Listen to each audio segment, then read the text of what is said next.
Hello, welcome to an amazing, motivational, authentic, magical, authoritative, memorable, accurate, and of course, a marvelous show. This is the AM show, and we're finally on air. We're on the Joy News channel. We come your way every weekday morning from 5:50 actually to 9 a.m. So, to put a bounce in the step each morning, we start with a motivational message, something to help give you, to help you transit from sleep to wakefulness. And Gifty Ando will join us with the 6 a.m. news every morning, and then the highlights of stories making headlines in the papers.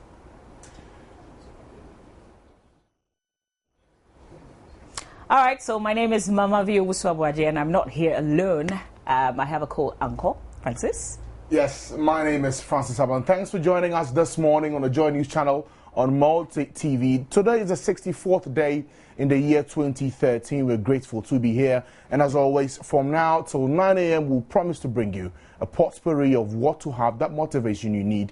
Everything, the blend from news to motivation to business to my community, to the talk that you need to have just to inspire you for the day. My name is Francis Aban, and stay with us because from now till 9 it's a roller coaster you do not want to miss. But the good news is that it's not all about us, it's about you as well. So you can join us with your messages, your comments on 1760 across all networks, or you can WhatsApp us. The number is 0544 334722, 0544 334722, or just go to Facebook/Joy News on TV. It's Facebook/Joy News on TV. We will share your thoughts and your concerns with everybody else on the AM show.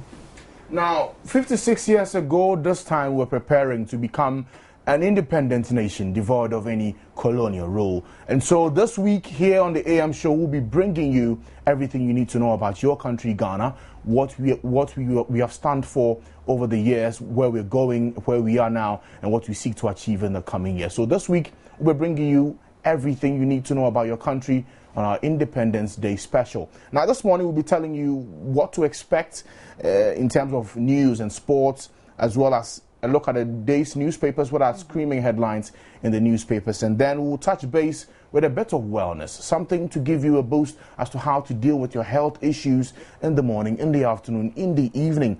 Also, we'll be looking at what kind of traffic situation we have in the country, in the capital. This morning, we'll be touching base with our reporters across the country and around to know how serious or how thick or thin our traffic situation is this morning.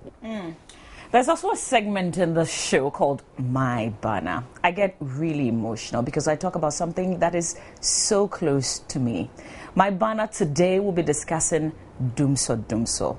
We want to talk about it. So if you have, and I'm sure you do, you have issues on that, you can just send me a text way ahead. We'll discuss it, but we'll have the Public Relations Officer of the Public Utilities Regulatory Commission joining us later on the AM show. And Francis, we're talking about my community as well. Yes, my community today takes us to Otinibi. It's in the Ghana East Municipality. The key issue we're looking at today is teenage pregnancy, and so we hope that by the end of today you know what Otinibi stands for, where it is, and the issues there with regards especially to teenage pregnancy. Then we'll be bringing you AM Talk, where we'll take 3 topical issues for the day and digest it in full context in 1 hour. So stay with us. This is the AM show. We're live on the Joy News channel on Multi TV. You can send us your thoughts. This show is for you, it's for us, so we need to together bring it home well and big for all of us. All right, so coming up is the motivation for this morning. Enjoy it.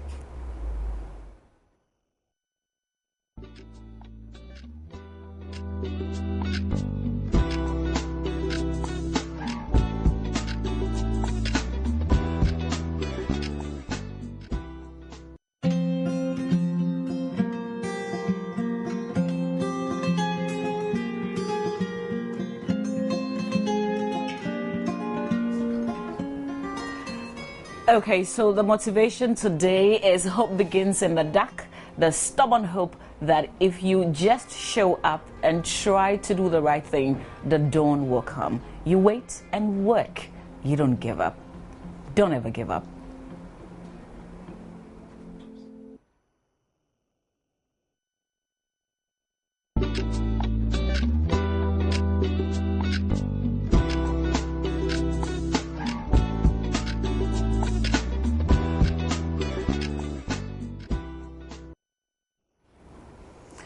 Okay, Francis, our motivation, don't give up, don't just give up. Keep trying. That stubborn hope in you that tells you, look, even if it's tough, even if it's difficult, you can do it. It is within your reach. You can do it. So this morning, whatever you're thinking about, that small project you've been working on since January, today is the 4th of March, you still have that ability to go out there and make it happen. Yes, the difficult times will come, that stubborn feeling that, look, it won't work. Tell yourself that hope is a good thing.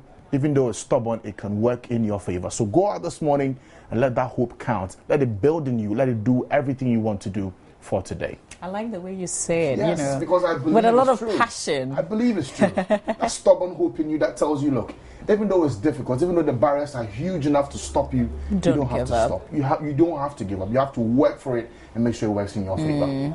Let's know what you're thinking. Join us via WhatsApp. The number is 0544-334-722. Or you can join us on Facebook. It's Facebook.com/Joy News on TV. Let us know your thoughts. But the good news again is if you're home and you're not, yet going to work, we'll tell you how the traffic situation is in town, and we'll give you alternative routes, which ways to go. We have reporters on standby in the various traffic-prone areas here in the Greater Accra region. That's some good news, right? Because if you know where to go before you set off, that's really cool. Good idea to get to the office right on time. I know it's difficult for lots of workers when they wake up in the morning and you're like, whoa, aside the workload I have for today, I need to go through traffic together. They get to the office exhausted. So here on the AM show, we'll be giving you options, which routes to, just avoid and get on the right track to the office, to work, wherever you're moving to this morning to get. We'll be giving you options on where to go. Look, this morning is a packed show. I know it's going to be great. You need to keep up with us. This is the AM show. It's fresh and it's live on the Joy News channel on Multi TV. You don't have to miss it. And it was exclusive today. We're on air before 5:50, but starting tomorrow, we're on air at exactly 5:50. And I'm so excited. So am I. So let me just put you on the spot. How do you feel AM show? This is the maiden edition. I'm loving it already. To be honest, I'm loving it already. Looking sweet this morning. Thank you. Smiling and all. Yeah, that's right. So we'll be here every morning, bringing you everything you need to have for the morning. But look, just to give you a sneak peek, a preview of what to expect this week on the AM show.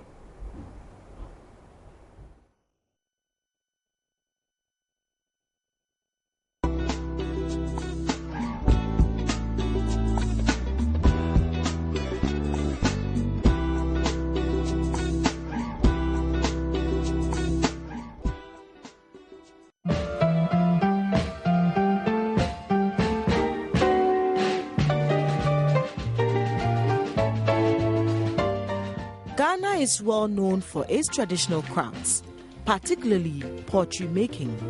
Most Ghanaians depend largely on earthenware bowls, locally called apotoyoa, for our favorite abum and atadi.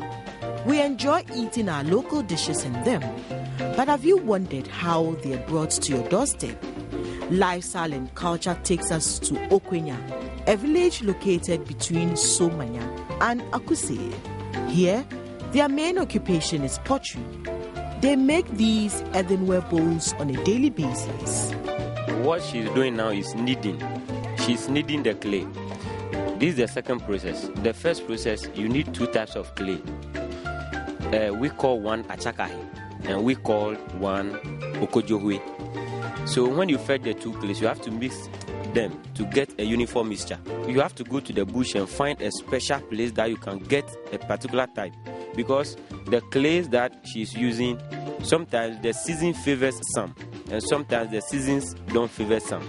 So when it's Harmattan season like this, you have to go to the bush and find a particular place and dig and get the appropriate clay that you need that can stand the Harmattan season. So from kneading, she have to gather all the clay at one place. After that, she will dress it up for it not to dry. So that's what she's doing now. She's gathering the clay at a particular place. The color of the bowl is largely dependent on the type of clay used.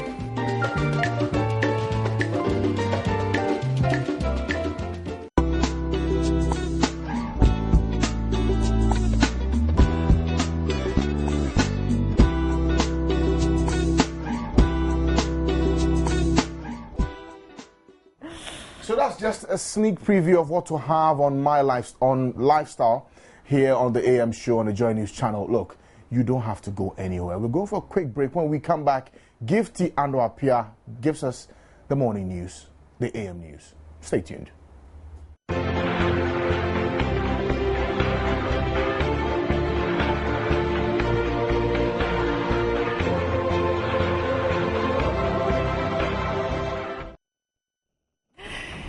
So you're welcome to the AM show.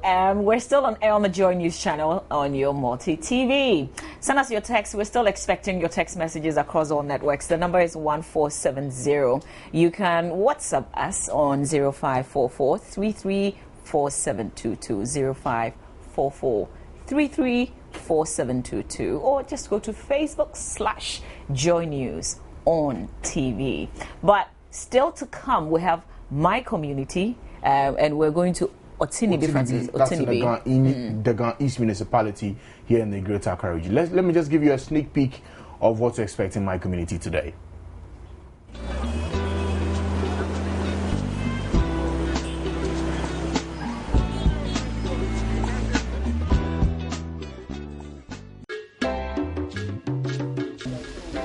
This is an idyllic place that reminds you of the quieter times.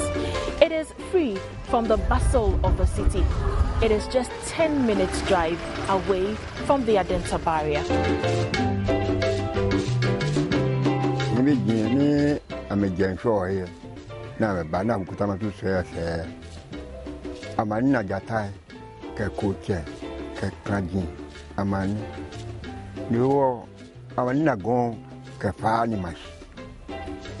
Ni gon itin beji igon twa bejite na teje utini no oya ha tola ga utini.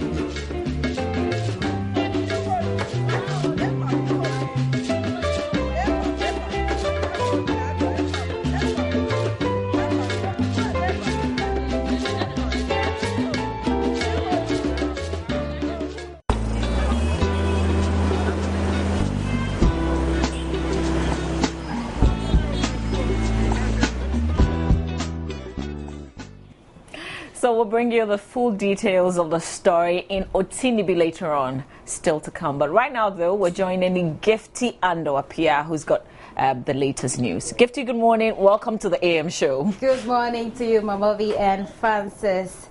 Hello there. I feel freshness in the morning, and I'm sure that you're feeling it too. Welcome to the premiere edition of the morning news. My name is Gifty Ando-Appiah. Our top stories this morning: residents in Accra continue to struggle with the shortage in petroleum gas, even after the National Petroleum Authority promised to boost supply.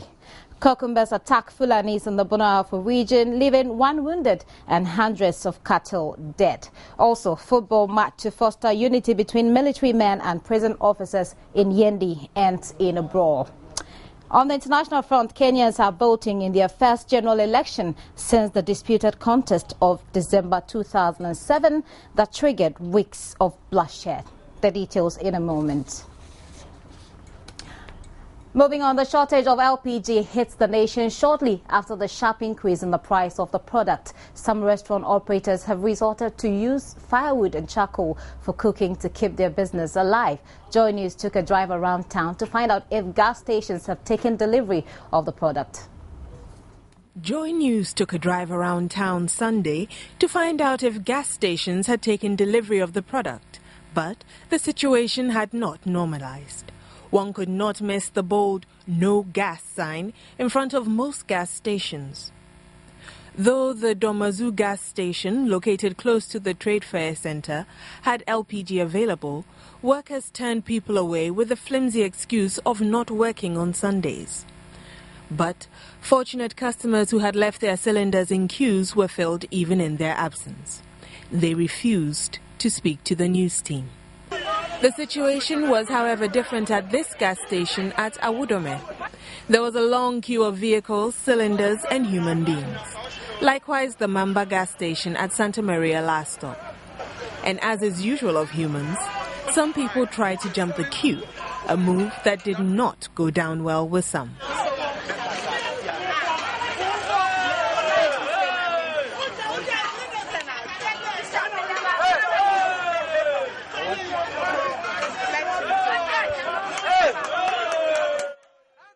Most of these people say they have been queuing since dawn and did not understand why attendants were taking bribes just to fill their cylinders. My bed general 5:30. Minyabi. You see, I cried a bribe in a course. Who creates Scalbana, their mom, near failing our call. Just a niscantia. It's very, very bad. I don't know why. People are coming from Kaswa, Odoko to come and fill gas from here. They expressed their disappointment and asked the government to release the product or let them know if they should go back to using traditional forms of fire. You educated us in those days, we are using the charcoal. You educated us now, you should come and use the gas. Yes. But now you have come to the gas, but the gas is not there. So what you these people you want to do as a government or as a Ghanaian? It's a gas, no. Baby, I want to me feel my now to me surprise. Massa, Mummy, you see a biddy. Water is scarce, electricity is also scarce, and how do we say it? LPG gas is also scarce. Why? You are killing us in this country. Yeah, that's da and so and I pass a quasa license so ya sabe sala so gas into a slab buying. One we are more bonus side any or to cast the hand ya tuano. I'm going to go and say, we got gas more too much. Omaka said, by this month, be through. We are out loud, but I can't stay. Only I want gas when it's here. So I said, which are my chambers is same in Koy. Oh, into a pan chopper.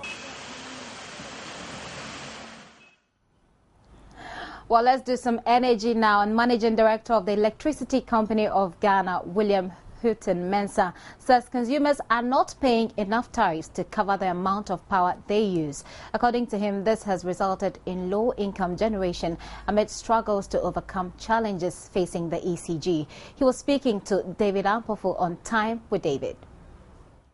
Demand for electricity keeps increasing as ECG falls behind in power generation and distribution. According to ECG boss William Houghton Mensah, several challenges account for this. Notable among them is the payment of low tariffs by consumers. Critically, we need to accept that we need to pay higher prices for the electricity commodity than what we are doing now. You mean we're not paying enough for power?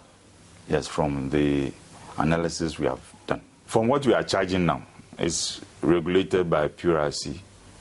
What comes in, invariably we give about 65% of it to our suppliers. He said the company needs about $200 million a year to meet the growing demand of electricity, but unfortunately, they do not make that much. He blamed the ECG's difficulty in paying bills owed VRA and Gridco on low revenue generation. Government interferes a lot, doesn't it? I mean, you must have quite, you are the managing director of ECG, but really, do you have the free hand to do what you really want to do, sir? To a very large extent, we have the free hand. So government does not interfere? No, I think that we have to appreciate sometimes certain situations because the company belongs to the state. And for that matter, the government is interested in the fortunes of the company. The government has certain programs it wants to implement. And it definitely will have to use our company to achieve one or the other. And not pay for it, Government doesn't pay for it, but it wants you to do things for it. Not that so much, because at the end of the day, we need to accept the fact that there's a program to ensure that by the year 2020, every Ghanaian should have access to electricity. The issue of power wastage was raised by David Ampofo, to which the ECG boss explained how the company loses about 21% of power during transactions. We, as the distribution company, we purchase electricity from VRA, from other independent power producers. Like a Sogli. Like a Sogli. And through the transmission system, we receive it and distribute. And the losses that we are talking about is the difference between what we purchase and what we sell. What have you done to improve it? What we've done is that we've done a lot of data acquisition in terms of capturing the street lights that we have on our system. We were not doing a lot of capturing of that data. We've done a lot of it. We've done an intensive enumeration of all the street light installations in the country. We've also have introduced a system where we remotely read our large customers, who we call the special low tariff customers. And because of that, we are able to read their consumption accurately and also build them. William Hatton Mensah said the ECG was working to reduce power wastage. Also, they have taken steps to enhance supply reliability, revenue collection improvement, as well as customer care improvement. Well, so that's it for you. They say you should pay realistic tariffs. Now, the Development Consent Center, a non-governmental organization working with rural communities in Northern Region, has invented new numerals to make teaching of mathematics easy for pupils, as well as rural men and women. The new numerals were launched in Tamale. One has a root, we call it a root. Then you just put one bar across it. The outdooring of the new numerals brought together students, teachers and the leadership of the Ghana Education Service in the Northern Region. Director of the institution, Amadou Hudu, tells Joy News the new numerals will help reduce illiteracy in both urban and rural communities in Ghana. We have seen that market women and men are finding it difficult to write the existing numerals or the Western numerals. So children too are finding it difficult sometimes. Well, it's not easy to write 4. So we decided to come up with numerals that can make teaching and learning easy for pupils in our schools and market women in the market. Students and invited guests were given a demonstration of how the new numerals work. 2 represents the root, then you add 2.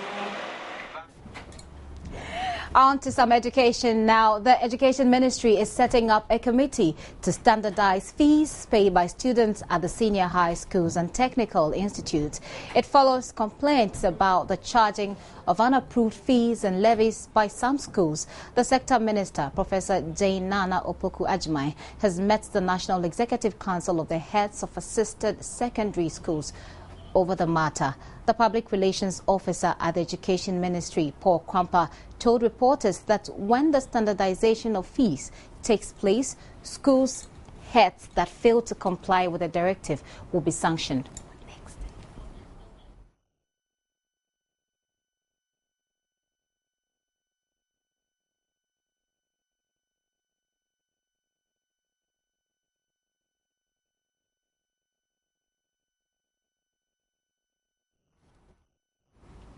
Now let's move to the Central Region now. The Central Regional Minister, Enoch Kwekutei-Addo, says he's troubled by the deepening levels of poverty in the region despite the vast natural resources that the Central Region has. According to Enoch Kwekutei-Addo, seeing poverty boldly written on the faces of over 50% of the population in the Central Region fills him with anguish. He is throwing a challenge to residents in the region to help him fight to reduce the alarming poverty levels. The minister was addressing heads of departments at the region's administration. Mr. Tay-Addo was worried that the region, which boasts of 2 universities, Cape Coast University and the University of Education, Winneba, as well as the best senior high schools in the country, had half of its population living below the poverty level. He said his vision for poverty reduction was in line with that of President Mahama. He therefore pledged to draw a strategic program with rich human resources to turn the situation around. Residents of Yendi were left disappointed when they turned up in their numbers to watch what was supposed to be a fun football match between security officers maintaining peace in the area and in a brawl. It was a fun game between military and prison services at Yendi.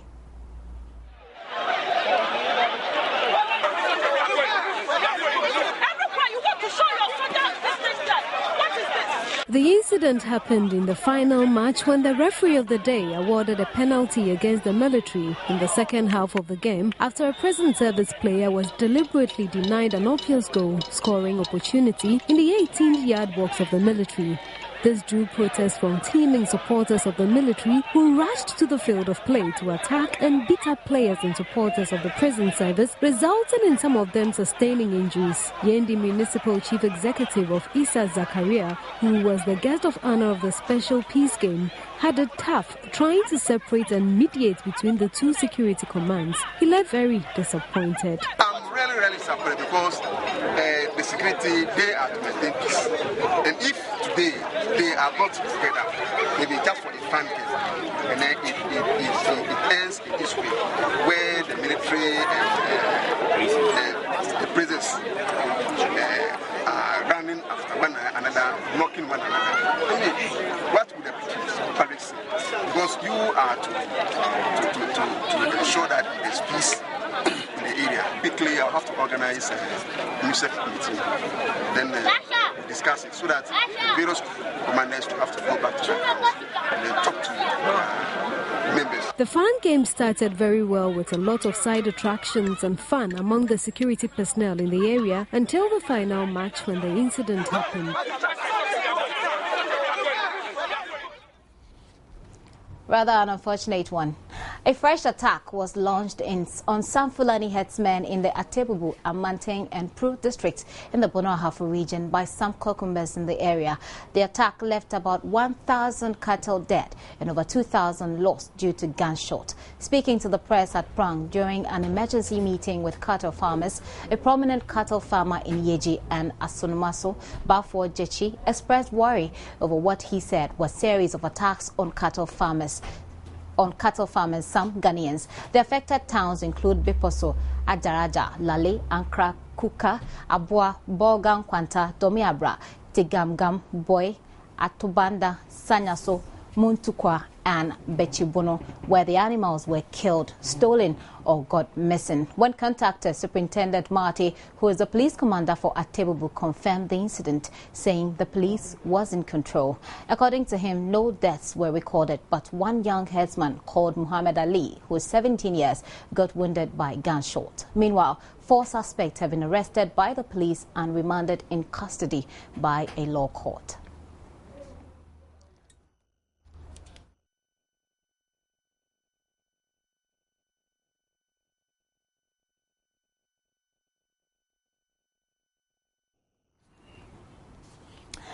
All right, now let's move away from our borders. And Kenyans are voting in an election that observers describe as the most important in the country's history. Well, that's how I wrap up for my time. I'm going to hand you over to Mama V as she takes you through the remaining of the AM show. Many thanks for your time. My name is Gifty Andopia. And thanks to Gifty for the news. We're coming up shortly with the press review for this morning, but I've got some of your text messages, and thank you so much for waking up, way ahead and expecting the AM show on your screens. Akobo Emmanuel says, that is awesome. I love the station. Idris Tanko Mustafa says, waiting for the delivering. Jacob Derry says, can't wait. Multimedia, simply the best. Richard Isahaku says, okay, I'm sure you know by now, Richard, what the AM show is all about. And is it The Guess? I believed it will be a nice program. Okay, so let me know what you're thinking now that you've seen the show. It's still ongoing. We're going all the way till 9, but let's know way ahead what you're thinking. You can go back to Facebook or you can WhatsApp us and you can send a text message across all networks. Francis, it's now time to look at the newspapers. Yes. In a short bit.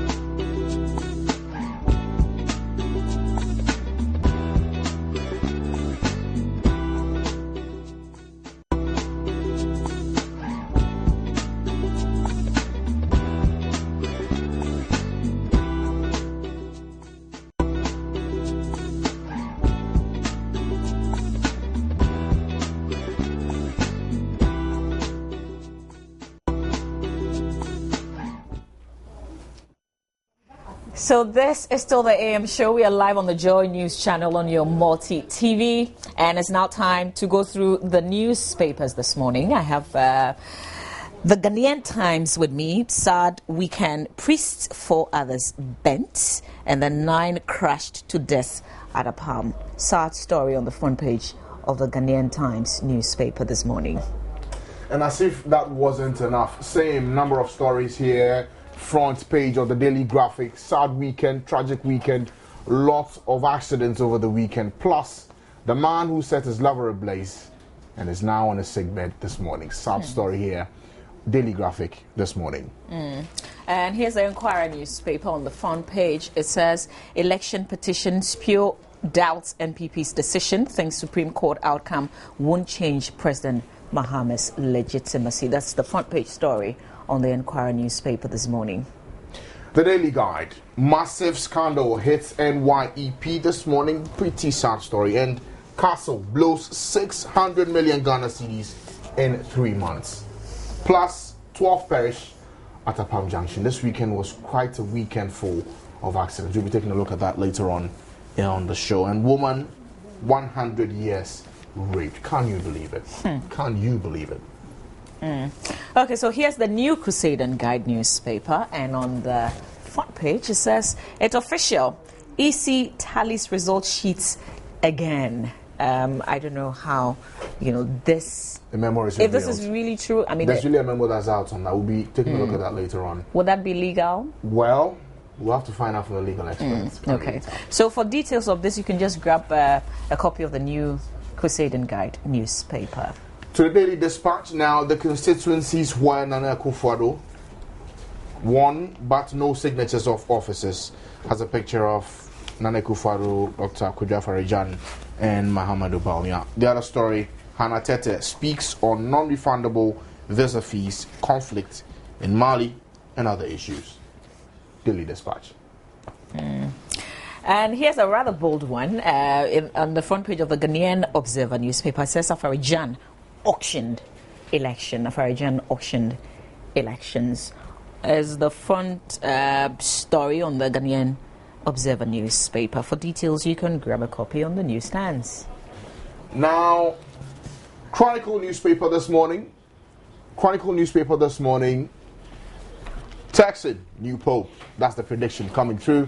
We'll be taking a look at this, especially in the wake of the Pope's resignation, the first in 600 years. We'll be taking a look at who the likely contenders are. People are really rooting and tipping for Cardinal Appiah Texan. And then I have the searchlight. It says, scandal at tourism ministry, Senna Dansoa kidnaps tourist board boss over account. How did she do that? Just wondering. We'll find out. On that. And then I'm sure this will tie in perfectly with what Mama V has for you this morning on my banner. It says, Doomso cripples neighbors as Benin Togo rush to Ghana for power. Heritage newspaper banner headline this morning. Plus, Unibank sponsors acquisition of multi-purpose cargo ship to enhance border operations. All right, so quickly, I'll take you through sports. Ronaldo to torment Man United again. I disagree. I disagree, but Rashida, do you have any other thing on Swan? Okay. Well, okay. We'll just Rashida is standing by, yeah. And I just want to find out from Rashida. Rashida, Ronaldo to torment Man United again. I disagree. After all, when they played in their own home, it was a draw.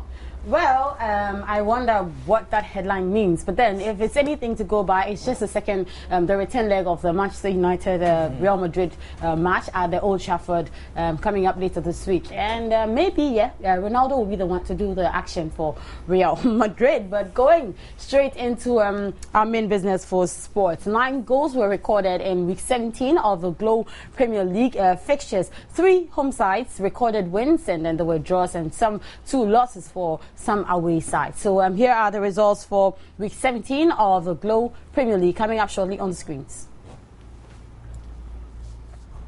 Right, okay, so this is how the table currently looks like as we talk about the Globe Premier League is still Mediama, who are on top, and then they will be followed in second place by Adriana, who are yet to play their game against the New Edubiase. Kotoko, remember, are on third position, but then they could not play their game this weekend because of their CAF Champions League assignment outside Ghana. That's in Equatorial Guinea against Sonny Ella de Nguema. And so 2 outstanding matches for the Globe Premier League is Edubiase up against the Adriana Stars and Kotoko with the local derby against city rivals King Faisal. But talking about Kotoko, they recorded a 1-0 win over Sonny Ella Nguema in Malabo on Sunday to qualify for the next stage of the CAF Champions League. Warriors wrapped up an 8-0 aggregate win after a 7-0 drubbing in the first leg of their preliminary round qualifier. Striker Abdulaziz Yusuf scored in the 62nd minute to hand victory for the two-time African champions at the Estadio de Malabo. Yusuf has now 2 goals in the qualifiers after scoring against the Equatorial side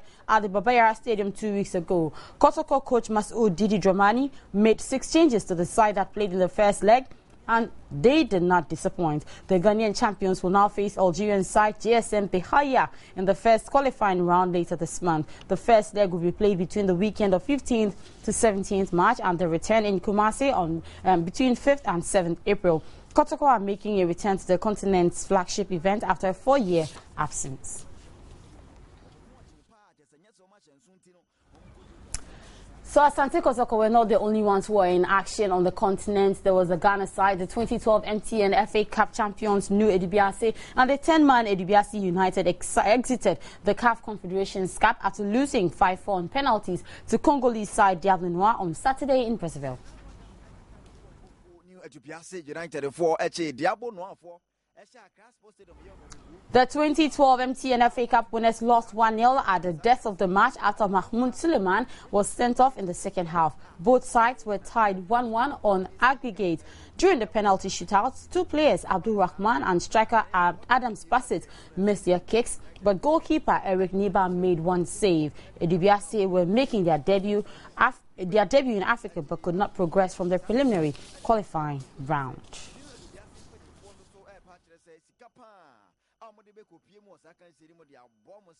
All right, so away from all the football news, let's turn our attention to what they call the art of self-defense, that's boxing. And Joseph Akpeko, the much-awaited fight of Joseph Akpeko that was initially slated for March 8th, has now been shifted or changed to March 22nd, but it's still going to be a cracker, I must admit. Now and, March the 8th, when you're going to be taking on your opponent. And the last time we spoke to you, how has things changed for you? There was, a new development in the date. He's been pushed to 22nd again of March. That is 2 weeks after the March 8th. And preparation has been going well. I'm still going to continue with training the way I'm doing it and then get ready for the new date. We're doing a lot of technical training. We're pushing the speed very hard. It's coming.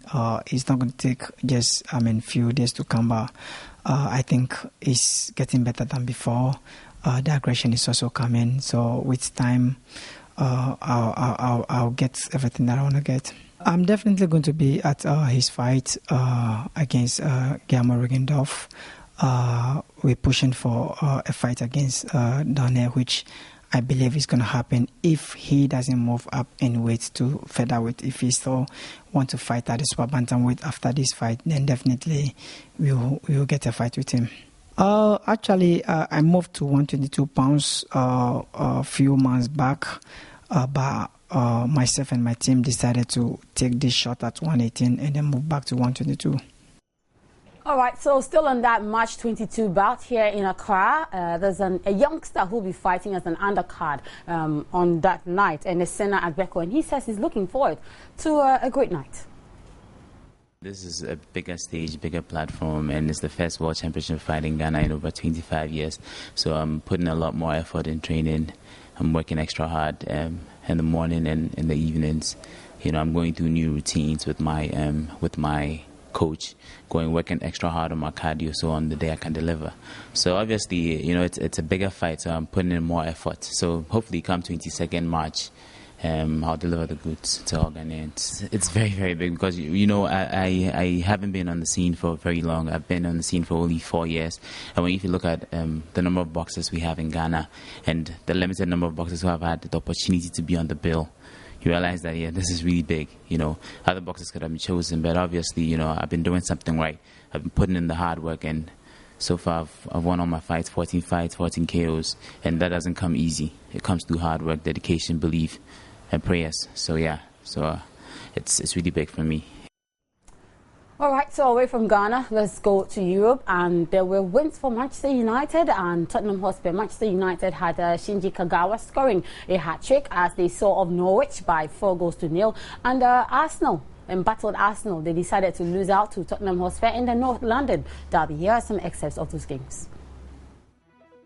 Sir Alex Ferguson was taking no chances and fielded a strong starting 11 as his Manchester United outfit hosted only one of the first half saw Norwich fail to show as an attacking force. No shots, no corners, and not surprisingly, no goals, while Ferguson's men had half chances that fell first to Vidic and then Michael Carrick. With the Canaries looking to have kept Van Persie and co at bay heading into the break, Shinji Kagawa edged the Red Devils in front. Patience pays off for Manchester United. They finally make their presence felt in injury time at the end of the first half. For a second time, the combination of Carrick, Rooney and Kagawa doubling the home side's advantage. Manchester United can see the Premier League trophy sparkling in the distance. It's in view now. Kagawa was not done for the day and scored his and Manchester United's third. He has written the headlines here today. His signature is all over this. While Wayne Rooney had played a more supporting role on the day, he gave home fans something to talk about with an exquisitely taken fourth. Rooney! He picked his spot and he found it in style. 4-0 is how the game finished. The 12-point gap back to Manchester City in second is now a 15-point chasm. Hostile reception awaited Rafael Benitez after his midweek outburst in which he criticised those blue supporters who continued the first half, found the goal they were looking for before the half-hour mark. It came from a player the Baggies were all too familiar with. Chelsea deservedly take the lead. Demba Ba's sixth goal in 5 matches against West Brom gave Chelsea the half-time lead. Liverpool climbed into 7th position on the Premier League standings after Luis Suarez was the star of the show against Wigan. Downing opened the scoring in the 2nd minute before Suarez netted his first in the 18th. There was more to come from the Uruguay international, whose second deflected into the Latix goal while he completed his hat-trick in the second half. Suarez in motion, Suarez on a hat-trick! Mission accomplished! Through for Bale, flag stays down, Bale scores! Of course! He scores when he wants! Ticked over once again. Parker, Lennon, 2! Equally neat! And having made next to no impact for more than half an hour, Tottenham at White Hart Lane. They're 2 goals clear of the enemy. Arsenal had seen it all before and would have drawn confidence from one of their 2 meetings in 2012 where they turned a 2-0 deficit into a 5-2 win at the Emirates. The visitors made their move 6 minutes into the second half. Walcott's played it in and Arsenal have a goal back. And that was how the story ended in the North London derby between Tottenham Hotspur and Arsenal, and of course the one between Manchester United and Norwich City at Old Trafford. And with that, I'll bring the curtain down on today's edition of Sports on the AM Show.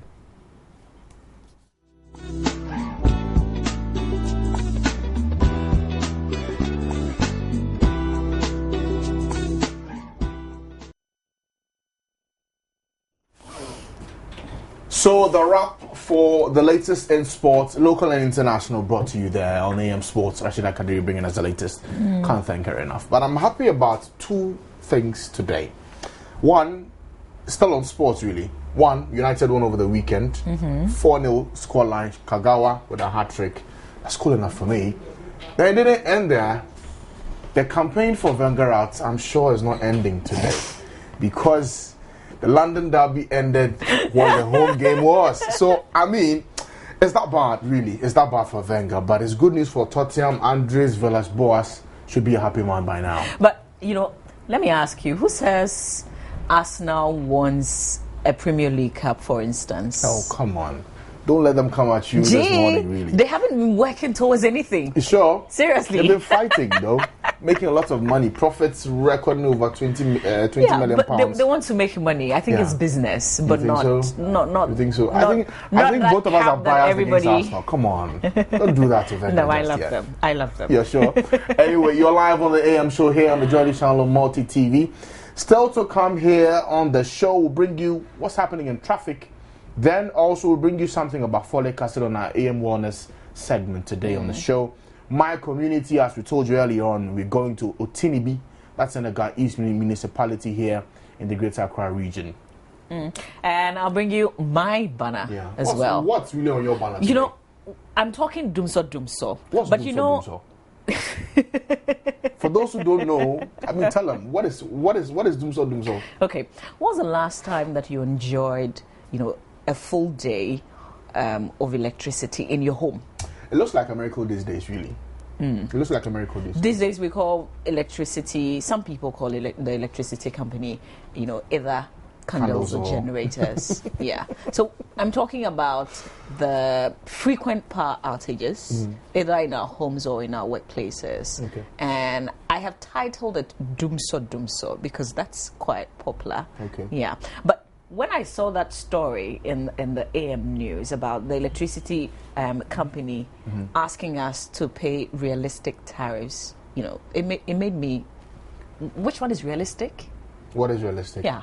Well, because we're paying and power is not flowing. So what's the point in paying? Exactly. Is that a question? Well, anyway, I'm sure Nana Ajanto, when she joins us, will give us a better appreciation of why it's important for us to take a second look at our energy generation here in the country, power generation in the country. And also later in the show, on the AM show, we'll be talking 3 topical issues this morning. The accidents over the weekend have given us cause to worry. What are we not doing right? What should we be doing well enough to avoid this kind of carnage that we see at the beginning of every single year? Is it a problem with drivers? Is it a problem with our roads? Is it a problem with our car maintenance system? What exactly is wrong with our systems these days? We'll be taking a critical look at that, plus other topical issues that are making the headlines this morning in the newspapers. But it's now time for us to take AM Wellness this morning. We're talking folic acid. Why should we even be taking folic acid? Why we should be taking folic acid? Well, it's been something we've been talking about for quite some time now, really. Exactly. Why should we even take it in the first place? Yeah, that's why you have to stay tuned. Stay tuned. This is the AM show. Yeah, sure. But, ahead of that, you can send us your comments on 1760 across all networks. Or you can go to WhatsApp. The number is 0544 334722. Or just go to Facebook/Joy News on TV. We'll take a break. When we come back, AM Wellness. Stay with us.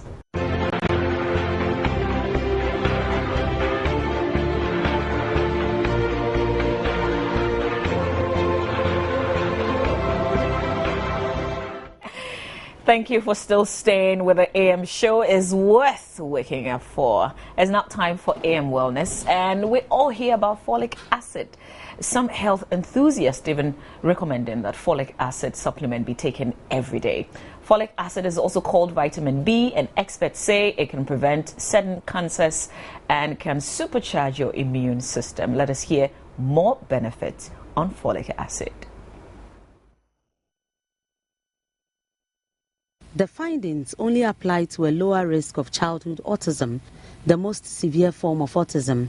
The results show no reduction in the risk of atypical or unspecific autism. The study also investigated the prevalence of Asperger syndrome, but the number of examined children was too low to give a reliable result. The researchers found no connection between childhood autism and intake of other supplements during pregnancy.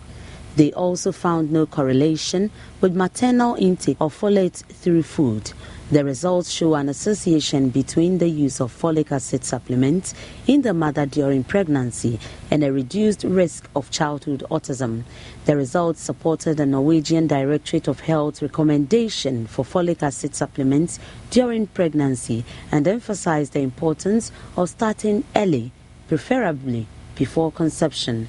The ABC study included participants in the Norwegian mother and child cohort study who were born between 2002 and 2008 and include a total of 85,176 children. It said the mothers had given detailed information about their diet and the use of supplements in early pregnancy. The study said children with autism diagnosis in MOBA were identified through questionnaires, referrals from parents and health personnel, and through links to the Norwegian patient register. It said when the analysis were done, 270 children with autism diagnosis were identified in the study population. Of these children, 114 had autism, 56 had Asperger's syndrome, and 100 had a typical or unspecified autism. It said the use of folic acid supplements in early pregnancy increased sharply from 2002 to 2008 among women who participated in the Norwegian mother and child cohort study. It said 43% of mothers who took folic acid supplements in 2002, while the percentage had risen to 85% in 2008. However, many women began later than is desirable. Only half of women who took folic acid supplements had begun before conception. The Norwegian Directorate of Health recommends that women who were planning to become pregnant should take folic acid supplements from 1 month before conception and during the first 3 months of pregnancy. The recommendation was based on research showing that the use of folic acid supplements in early pregnancy protected the fetus from spina bifida and other neural tube defects. The ABC study was a large research project conducted by the Norwegian Institute of Public Health in collaboration with Columbia University in New York, USA. The goal was to investigate causes of autism and to study how autism spectrum disorders develop in children. The study was nested within the Norwegian mother and child study.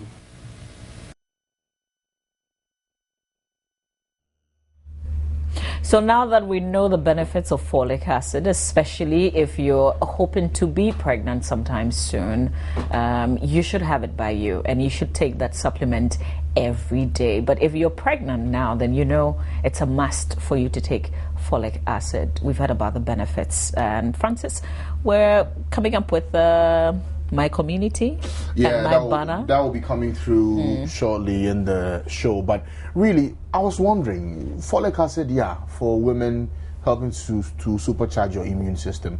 What about us as guys? What do we start today? I was going to ask you. Because this is what I do know is that pregnant women are encouraged to take it. Pregnant women are encouraged to, and some people even advocate that even if you're not pregnant, you still can take it. Especially, if you're looking forward to be pregnant someday. Okay, but if it's supercharging one's immune system, then it means that you're free to take it. Huh? Yeah, I'll take it. I'm sure I'll be taking 1 pill every morning henceforth. Good advice for AM Wellness this morning. Well, just in case you just joined us, this is the AM show. My name is Francis Aban. This pretty lady here is Mama V. Owusu-Abuaje. And Kofi Bimpong, you're watching the show all the way in Cote d'Ivoire. Thank you for waking up, to see the show. And I'm sure, from now till 9, you have every reason to go to town, to tell a friend to join you tomorrow morning at exactly 5:50 a.m. This is the AM show. We'll be bringing you lots of talk on the traffic situation in town. We will be giving you updates as to which routes to avoid this morning as you prepare to head to work, or even if you're already on your way. Remember, you can send us a video or a text or a comment on our WhatsApp line. That's 0544 769 257. And I'm sure you'll be giving us that update that we do need to know, so we can also tell you as well which routes to avoid, which routes to keep up with, so you can get to your office in time, to school in time. Wherever you're heading to this morning, you can get there in time. In the meantime, you can send us text messages across all networks. The number is 1760, or just go to Facebook. It's Facebook/Joy News on TV. Facebook/Joy News on TV. Let us know what you're thinking, especially about this maiden edition of the AM show. Is worth waking up for. That's what we say. But what do you really, really think? We'll come back shortly with My Community here on the AM show.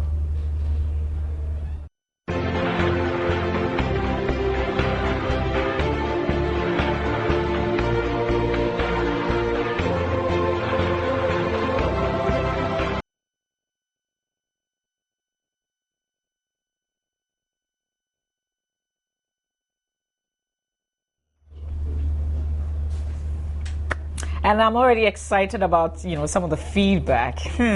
Is the AM show, the maiden edition of the AM show, is worth waking up for? But, Set March is coming up soon, and we just want to give you a sneak peek of what to expect on the show. The present boundaries of Ghana enclosing an area of about 240,000 kilometers square and a population of 25 million, according to the 2010 population and housing census, were carved out in stages from the 19th century by foreign powers when they began spreading their sphere of influence in Western Africa. Until the country's present frontiers took shape, the then Gold Coast comprised of many independent states and kingdoms ruled by kings, queens and powerful chiefs of the time, such as the likes of Osei Tutu of the Ashanti Kingdom, King Takiteria of the Ga States, among others. Through series of treaties of friendship and forced acquisitions, the independent states were merged as one territory under the British Emperor rule. In 1874, after a period of loose association with the people, the British formally proclaimed as a crown colony the southern part of the country to be referred to as the Gold Coast Colony. 2 years later, the British moved the headquarters of the Gold Coast from Cape Coast to Accra, which has since remained the capital. On January 1st, 1902, present-day Ashanti and then Western Ashanti, now known as Bonahafo region, and what became known as the Northern Protectorate, comprising of a greater part of present-day Northern and Upper regions, were annexed by the British as a crown colony and a protectorate territory respectively. As the European imperialism grew in the country from the 19th century onwards, patriots such as King Agri of Cape Coast, John Mensah Saba, Joseph Kesley Hayford, Kwabena Sechi, among others, emerged to claim the ancestral rights of the people. Later apostles like Dr. J.B. Dankwa and Kwame Nkrumah, with youth groups like the youth movements, became the forerunners of an effective nationwide fight, which eventually ended British rule with the attainment of independence at the stroke of midnight on 6th March 1957.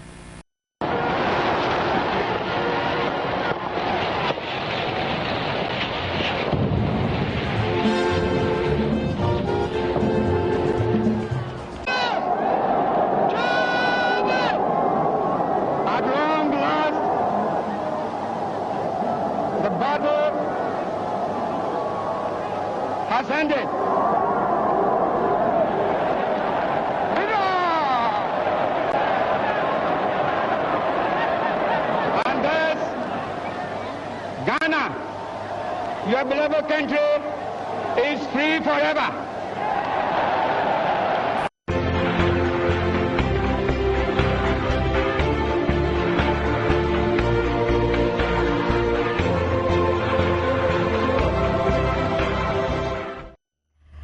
Okay, so you know what to expect. We'll bring you more details on that on the 6th of March. But right now, though, it's time to talk about My Banner. What is My Banner today is Dumso. And I just like to, use Dumso because I know most of you would understand. My guest on this segment is Nanaya Jantwa. She's Director PR and External Affairs at the Public Utilities Regulatory Commission, the PURC. Nanaya, you're welcome to the AM show. Thank you, Mama. First of all, I want you to help us appreciate the role of the PURC. What role do you play? The PURC is the regulator set up by an Act of Parliament, Act 538, to regulate water and electricity in Ghana and natural gas. If I talk about natural gas, it's not LPG, but the natural gas that is used to generate electricity. In short, I would say the PURC is the regulator that ensures that there is quality of service within the constraints and challenges that we all face. The PURC is the regulator that sets tariffs. That is the bill or the fee that we all pay at the end of the month for the electricity and water that we use. The PURC also settles complaints between the utility service provider and the consumer, if there is any. The PURC also monitor and looks at the standards of performance by the utility service provider. The PURC also advises anybody that wants to have information about the utility service provider, or even what the utility service provider should do. You mentioned the PURC monitors the performance of the service provider. So specifically, we're talking about the Electricity Company of Ghana. That's what you want to talk about today, without talking about water. No, I don't want to talk about water, because that's also another huge area. Okay. Yeah, but let's just limit this discussion to ECG. To the electricity. Exactly. We have three. Electricity. We have three components of electricity provision in this country. We have generation, that which is the VRA. We have transmission, that is GridCo. Then have ECG. It's unfortunate that the distributor. It's unfortunate that because they interface with us, whenever there is a problem, they are the people that we attack directly. Okay, so who do you directly deal with? We deal with all three. All three. Yeah. Let me start this way. What have you monitored? Oh, we've monitored how they do their work. We've monitored the equipment that they use. We've monitored even the cost that they have. We've monitored everything that they do. Every aspect of their work. If there are problems, we monitor. Sometimes we find out these problems and we all sit down and find a solution to it. If you remember, sometime last year, there was a total blackout in this country where there was a problem at the switchyard of GridCo and VRA. We went there, looked at the situation, did a fact-finding investigation into the matter, and made recommendations. We punish them when we have to punish them. We applaud them when we have to applaud them. So we do monitor every aspect of their work. So but we don't micromanage them. We don't make recommendation for who should head the place. But we do monitor their operations, I should say, in short. Okay. With regards to the recent power outages, what have you done about it? You see, we have to put this thing in perspective. You have to put it in its real context. The power outages that we are having is a result of the shortfall of a certain resource, a fuel, that is needed to generate electricity. But you know, the issue is, when we pay for power, and I know some people even pay way ahead, those who use the prepaid. Do we need all these excuses? Because I know that you can explain from the VRA's point of view, from Greta's point of view, and then from GridCo's point of view, and then from ECG's point of view. Do we as consumers need all these explanations? How does it help us? Of course, you do have to know what is going on. You've signed a silent contract with the utility service provider, especially the distribution company. When you sign the contract that they should give you power, inadvertently you sign the contract with the other two. That is GridCo and VRA. So once you have signed that contract, you should know what is going on. If they are unable to bring you the power that you require, you should know what is going on. So certainly they should explain it to you. They should explain it to me. They should explain it to anybody who is using electricity. You know, the point is, and I know that a lot of us are tired of the explanations, because it's not as if we're not paying. You see, because there's a rule. If you don't pay, we don't give you the power. You see, Mama, there are different reasons why power go off. I always say that I'm not the one to talk about this. This should be done by the utilities themselves. There are different reasons why power go off. Power can go off because there is maintenance. That they have to cut your power to maintain the system for you. Because if the system is not maintained, it will collapse. But for how long can they do that? No, that one within a short time, maybe for 6 hours. I'm just giving you the scenarios of how power can go off. There's also force majeure when there is, remember somewhere last year, there was a rainfall and so many lines were down and power went off. That is one. And there is also when there is a challenge, especially here in our environment in Africa, or let's say in Ghana, if I narrow it down, where we have a challenge like what we are facing now. the West Africa gas pipeline that brings gas to Aboise for generation of electricity has brought about deficiency in generation. When this happens, even when one unit is down, because, for instance, Asogli Power, which is an IPP, an independent power producer, uses gas to generate electricity. Asogli's system is solely gas, is a gas-fired turbine. You cannot, it's not a dual turbine. You know, so, Nanaya, is this issue new? It is not new, but that is what we are going through. But the issue, I was coming to it. We are going through all these challenges, but for me, what is the problem is the management of the challenge. What have you discovered about that? What we have discovered is that, one, they don't go according to the schedule that they have put out. That is key. Two, consumers are not even aware of what is going on. There are times that they say that you go off for 6 hours, but for some reason, maybe there's a problem or maybe there's too much pressure on the system, they have to take off some load to save the whole system. And when they take it off, they don't even communicate. Is there a schedule? Yes. Is there an agreed schedule? Yes, there's a schedule that they put in the newspaper. We made sure that they put out a schedule in the newspaper. And do they follow that? We told them that if they do, they have a challenge. For instance, when you talk to ECG will tell you that we're asked to take off load because maybe there's a system went down, maybe there was a maintenance that had to be done. So if you take off the load, you tell the consumers that this is the reason why we are taking off the load. You know, sometimes it gets confusing. Your schedule says you are to be off. You go off. Schedule says you're supposed to come back at this time. Your lights don't come back. And then the explanation later on is we're working on, you know, a certain transmitter. No, or something of the sort. No. So now we don't know which one is the schedule. Is it maintenance work that is going on, or no. Mama, we shouldn't mix the issues. The issue is that we are facing a challenge right now, and that challenge is that there is a deficiency in generation. 200 megawatts already is off from Asogli. 200 megawatts is a lot of power. That is there. There is a schedule that is out there, which is load shedding schedule, load management schedule, which is out there in the public domain for everybody to look at and see when they will go off. So do you monitor to see, you know, if they really put it in the papers? So, yes, for instance, this week, where can I find it? No, it's in the graphic. They've put it out in the papers. They've put it out in the papers. But you see, it is the management of it. It is the management of it that is creating all the problems, and also the fact that even the exercise itself is weakening the system. So there are a lot of faults.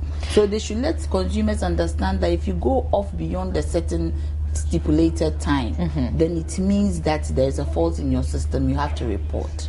You know, the PLC came out with some telephone numbers that people could call if you realize, for instance, that you're off, but it's not load shedding. You know, some complaints. And I personally kept calling those numbers. There were some 020 numbers, quite a number of them, and it never went through. That wasn't for that purpose.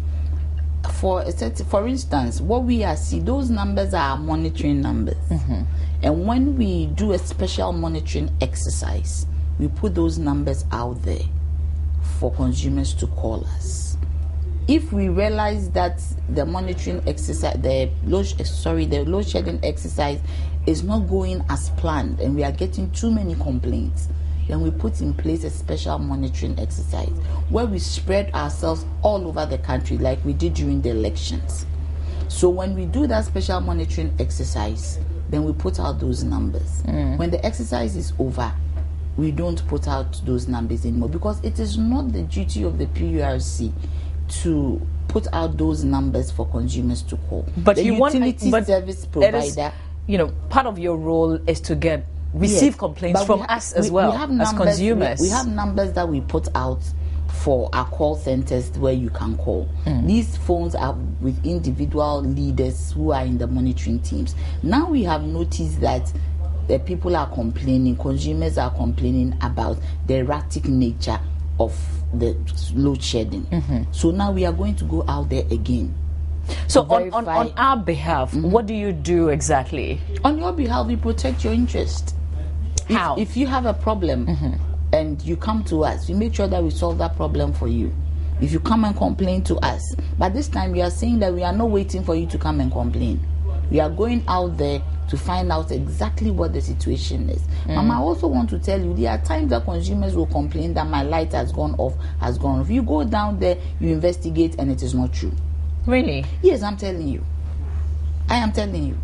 Look, I had some complaints. I handed over the complaint to the director of operations ECG. He came back to tell me, Nana, we've done investigations and it is not like that. It is the normal load shedding that we are doing. There are times that people will tell you that our lights have gone off 3-4 times and it is load shedding. Now what I am seeing, or what the PRC is seeing, is that consumers are finding it difficult to differentiate between load shedding and a fault. Yes. So there's the need to do a lot of communication. There's a need to interact very much. And whose duty is that? That's the utilities.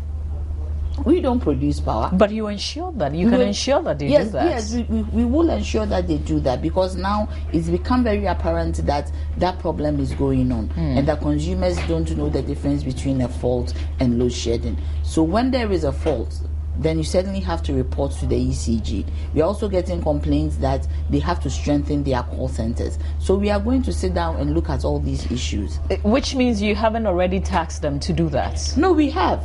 But you know, they say that the communication bill is big, that you guys charge them too much if they want one slot. Because electricity is expensive. Yes, but they said the communication budget is big.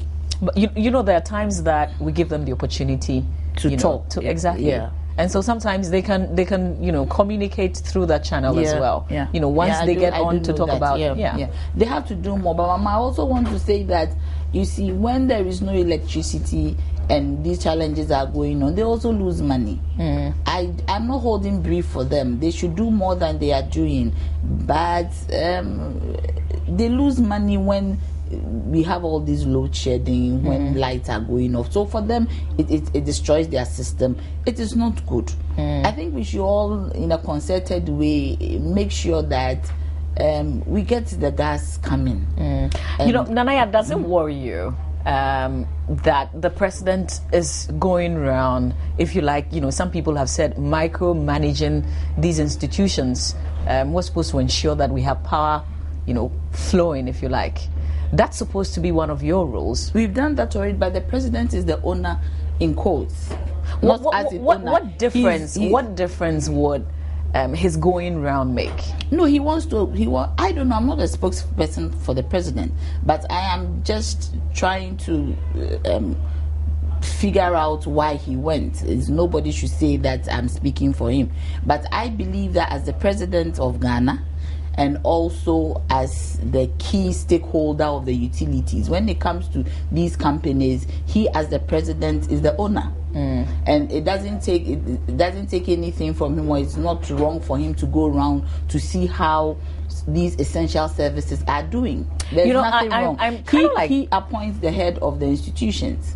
Do you get me? So he can go around to see what is going on for himself. I'm tempted to say, Nanaya, that the PRC is rather calm, very calm in this situation, because, you know, we want to see something. You haven't seen us going round. We have been round to see what's going on. But the point really is going round enough? No, because if you go around and we don't see results. Mama, what do you want to see? Tell me exactly. Listen, I want to see electricity 24 hours continuous. No, Mama, what is going? You see, then it means you are not even listening to me like nobody's listening to me. I am listening to you, and indeed, I've listened to the VRA explain. You can't get electricity 24 hours in this. Like it happened in 2007.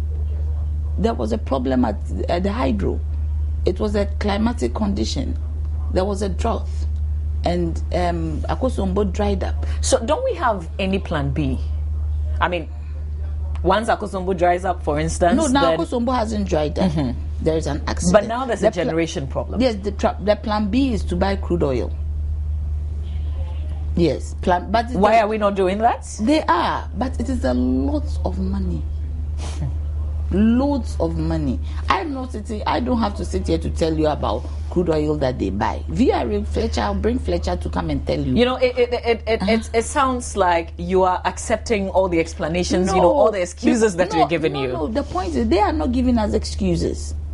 Do you get me? We know what is going on. If you see, if you are within the system and you know the situation, you do not understand, but you expect that within the constraints, it is well managed. That is what the problem is now. The management of the challenge. For challenges, you face them. When it comes to these things, you face challenges with generation, with transmission, with distribution. Things will happen. I always say that even the equipment that they use might go off. Anything can happen. But how do you manage that constraint? Let me move on briefly to tariffs. And indeed, in this morning's news bulletin, the ECG boss was advocating for us to pay realistic tariffs.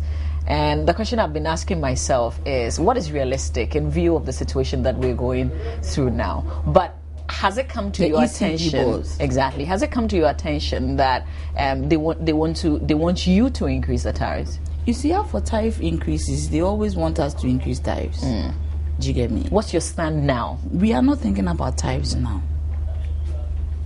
Not at all. Is what we're currently paying, in your view, realistic? Is it the tariff that the PURC has decided that consumers should pay? And that is what we are paying. Till anything changes, we are still paying what we are paying. What are you hoping to see change before you say, okay, we are not even looking at tariffs. We are looking at, for instance, for as we are here, we are doing public assemblies all over the country to create a platform for the utility service providers and consumers to interact. And Mama, I'm telling you, it's been very useful because the platform has been created. Utility service providers tell consumers what the issues are, and they do understand. Then also consumers tell the utility service providers what they are going through, especially in the districts. They know some of the things go beyond load shedding.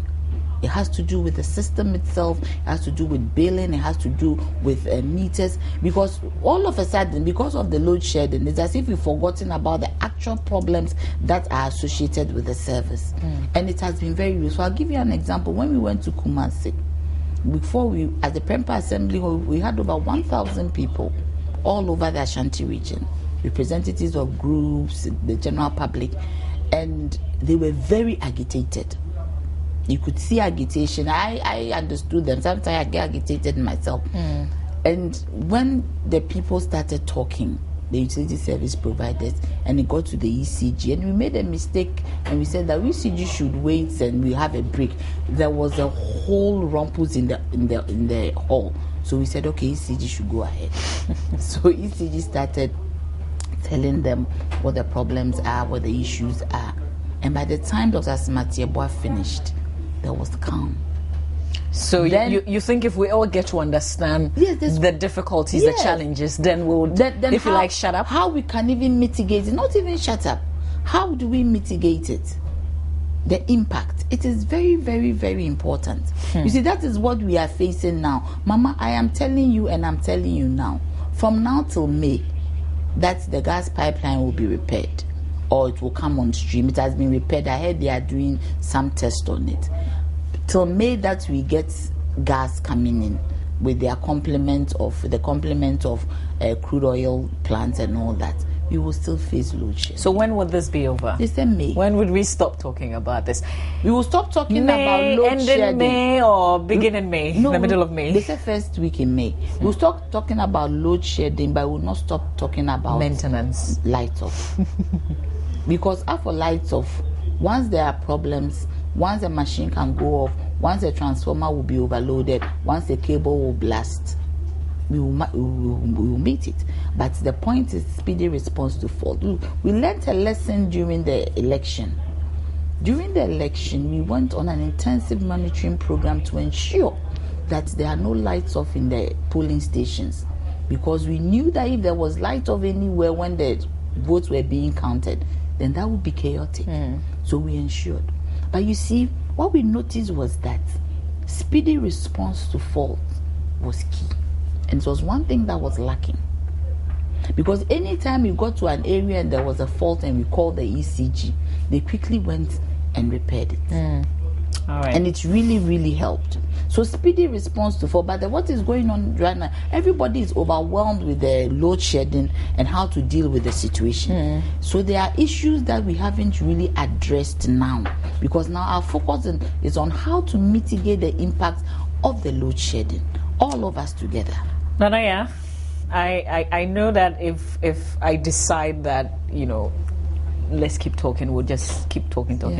We are I appreciate the fact that you came this morning for us to have this conversation, even though I am not exactly satisfied. You will not be satisfied. I'm not satisfied. Still, because I'll go home this evening and there will be no light. I'll also go home and there will be no light. But thank you for your time. You're welcome. Yeah, you have a generator at home. I don't. Probably a plant generator. I will never use a generator. I will never ever use a generator. Do you get me? Because I feel very guilty to use a generator. Because we are the regulators. If I use a generator, what am I telling the public? What am I telling my neighbors? That I can use a generator? No. I think it's a good thing that you're in the same situation as most of us. I appreciate your time this morning. Thank you very much, Mama. All right, so we'll be talking traffic when Francis joins me pretty shortly. This has been my banner today. Dumso. We're going to key points in the Greater Accra region. We're bringing you traffic on the AM show. Stay with us. All right, but right now you can see live visuals from the Kwame Nkrumah Circle. 7:19, and the traffic is building up.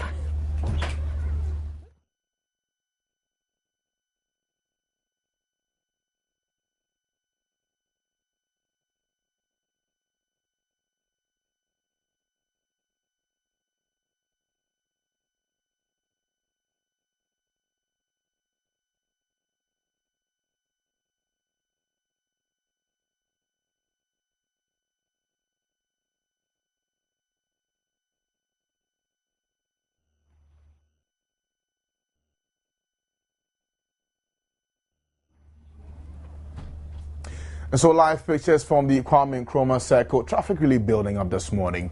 7:20 is the time this morning, and it's obvious, pretty much predictable almost, that in a morning like this, on a Monday morning, traffic heavy. And we're expecting to speak to Phil, who is at location, to tell us how bad it is. He has his eyes already on the ground, as we're seeing here in the studio, and exactly which routes that these people, even here on the stretch, can avoid and move through to their offices.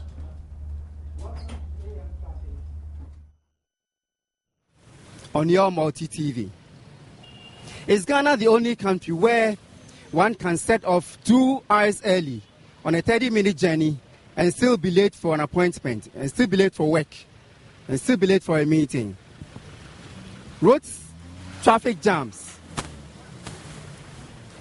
whichever form they take, are unacceptable because of the inconveniences, the frustrations, and the hardships that they bring to us as motorists, as passengers, and as pedestrians.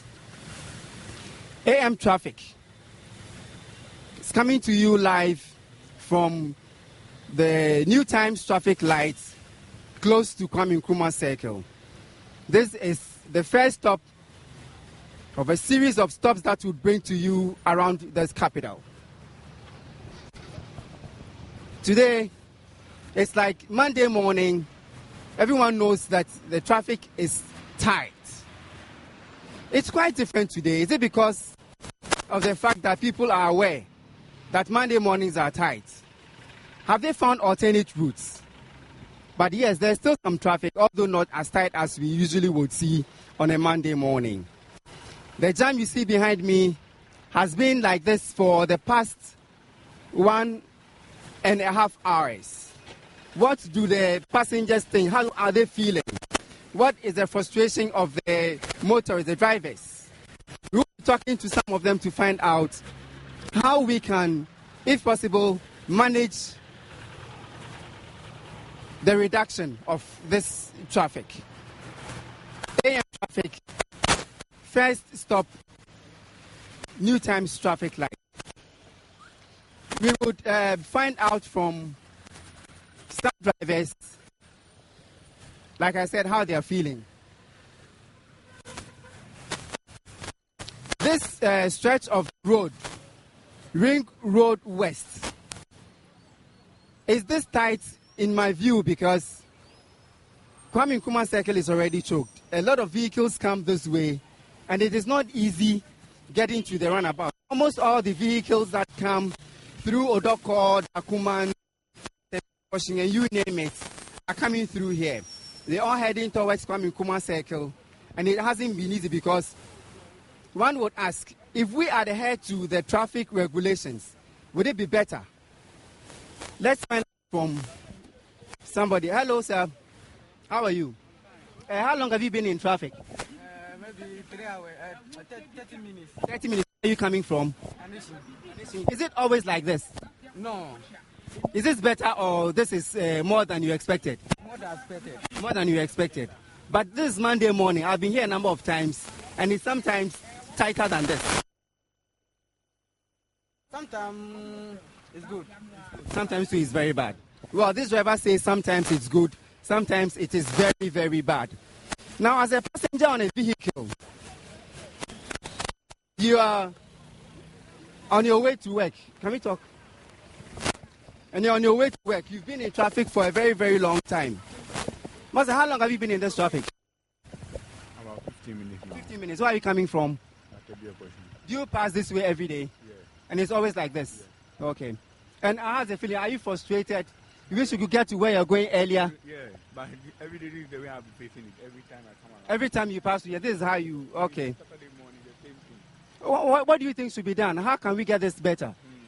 I don't know what to do. Yeah, I can't say anything. You can't say anything. You think the authorities should do something about it? Yeah, a lot. Okay.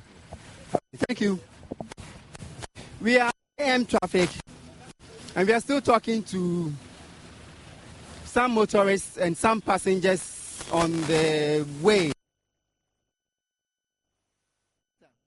Your name? Where are you coming from? I'm just coming from Olebu area.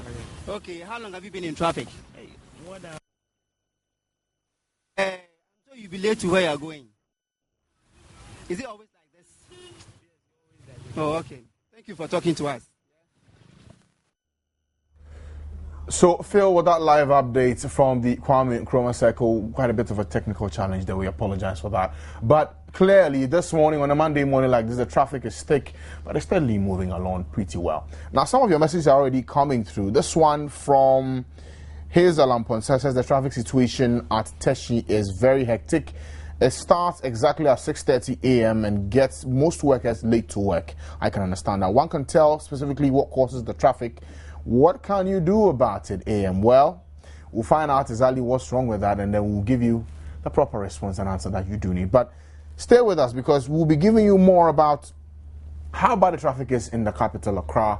We'll be linking up with our traffic reporters to get a fair idea of how thick it is and how well we can give you the right answers on the alternative routes you can take this morning here on the AM show. A lot of your messages are trickling in thick and fast. My video of some with you. No. Okay, well, you could share this one with me. Yeah. But I just wanted to ask. What? If you're from Kaneshie to Circle, where else can you? Kaneshie to Circle, I know there's one route around the Awudome Cemetery, behind the Awudome Cemetery. You could use that route down through. There's this point I can. Just in front of TV Africa, down towards Dizengoff. Then you take the main route out towards the Circle proper from the CFA. Okay, so you go through the back. To the back. And then, because of course the main road is already tight. Okay. The traffic, yes. All right.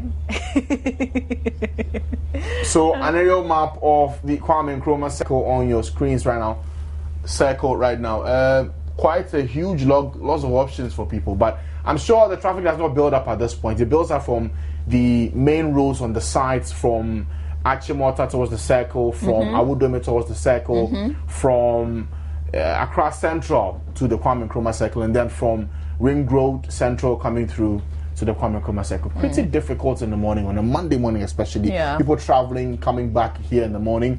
Those who went for their businesses in the hinterlands, they're back.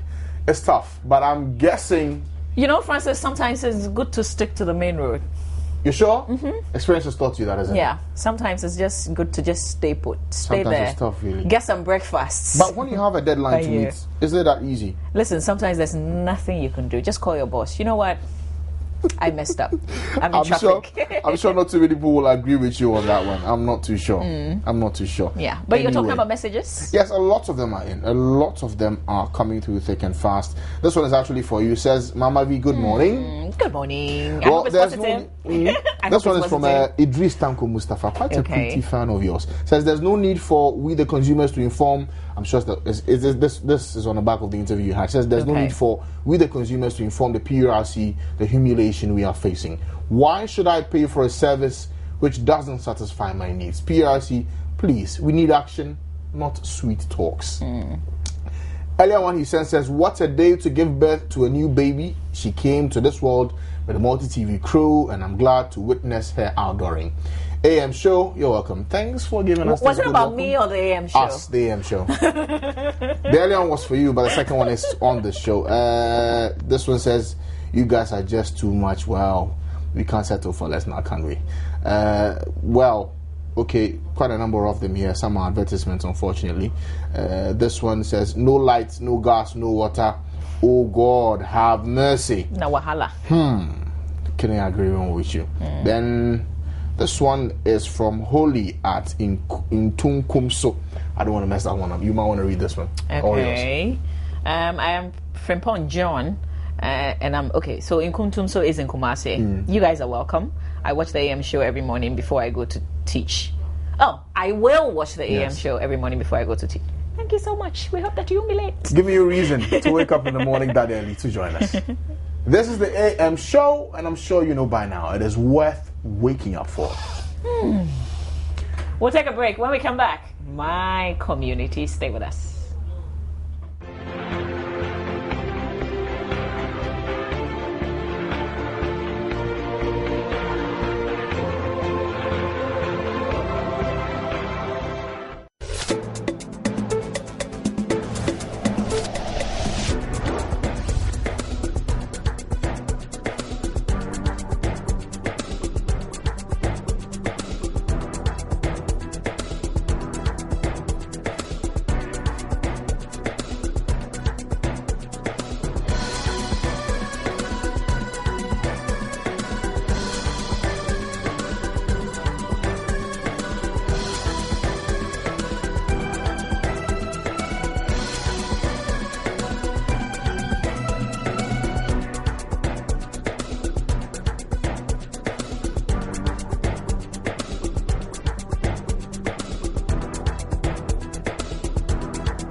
You're live on the Joy News channel on Multi TV. Just in case you just joined us, this is the AM show.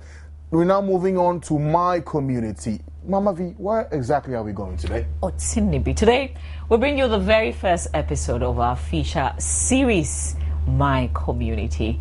Undoubtedly, Ghana has become the poster boy for development in Africa, boasting of being a middle-income country. But for millions of citizens in the country, these laurels mean very little. Development is still a way off. In this segment, you invite us to your community and you tell us the changes you would like to see. We take these issues to the authorities to get lasting solutions that impact lives. But it is not all complaints. My Community will also focus on those unheard of places with remarkable people that have taken their development destiny into their own hands. We visit these communities and tell their success stories. So let's get right into it and talk to the people of Otinibi. It's a small farming community in the Ga East municipality. My Community is next.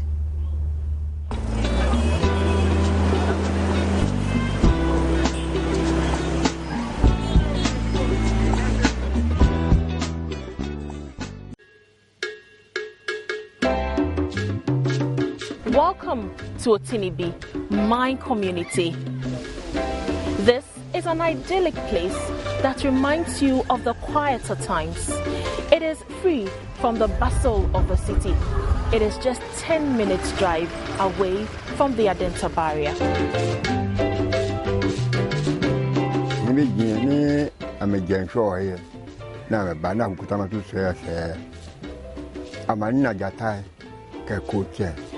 Krajin amani niwo awanina gon kafa ni mash ni gon itembe yi igon twebe yite na teje Otinibi no oya ha tola ke Otinibi.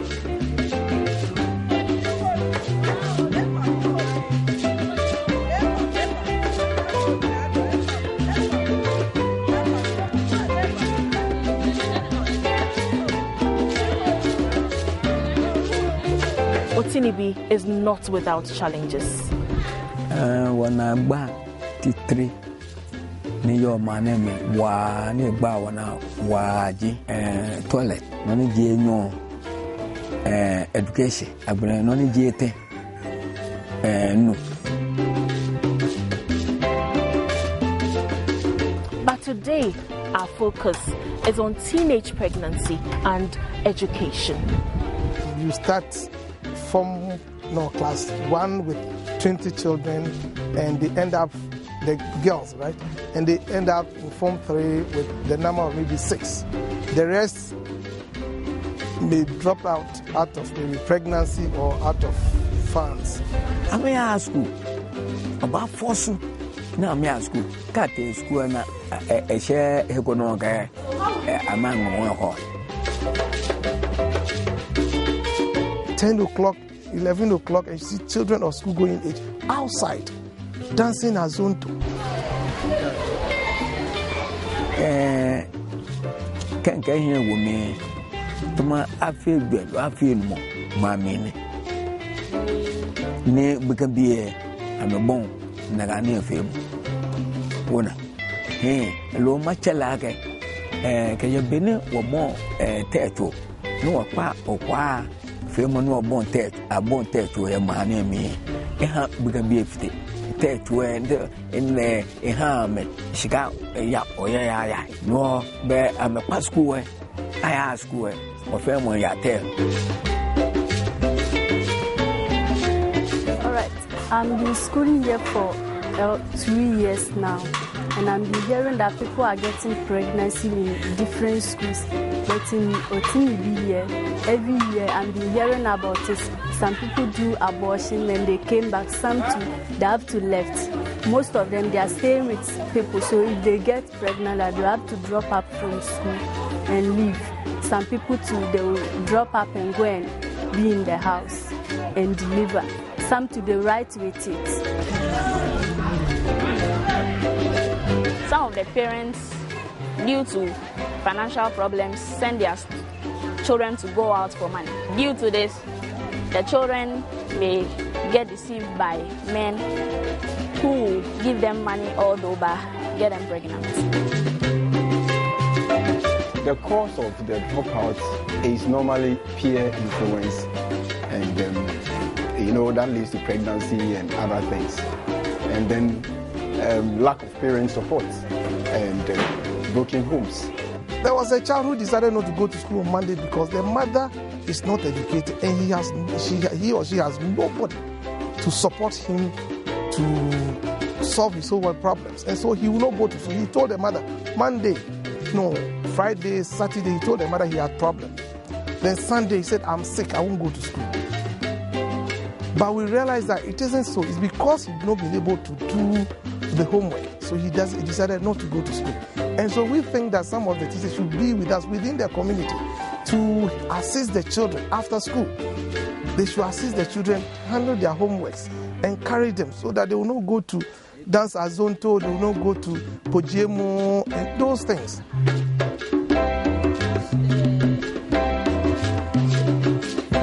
In past school 2008, yes, it's true. Papa school akela na boy. Yo muni ina boy ask. Okay. Intasha ni babon nuchumo kasemo. Leno ekemi ya nuchumo. Ni bon ya ke minkela ke mo bon wa kasemo nuchumo. Ni kemi ya nte nuchumo if you 6 months. Yo ni ba 4 yo. Ba 4 yo.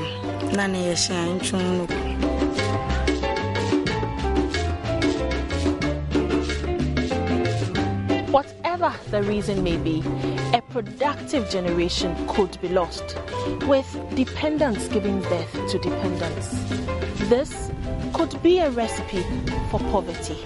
It has very, very tremendous effect, negative effect on the community, because a student with pregnancy may not be able to take care of herself. The parents doesn't have any good job doing, and so the girl becomes a burden on the family, and the child too becomes a problem because the grandmother is jobless, the mother is jobless, and so you don't expect the child to be in school. The mother doesn't know the importance of education. She thinks that it's the responsibility of the child to carry. I'm a grown-up. Why should I carry such a thing when my child is there? So you have to come back from school and do it.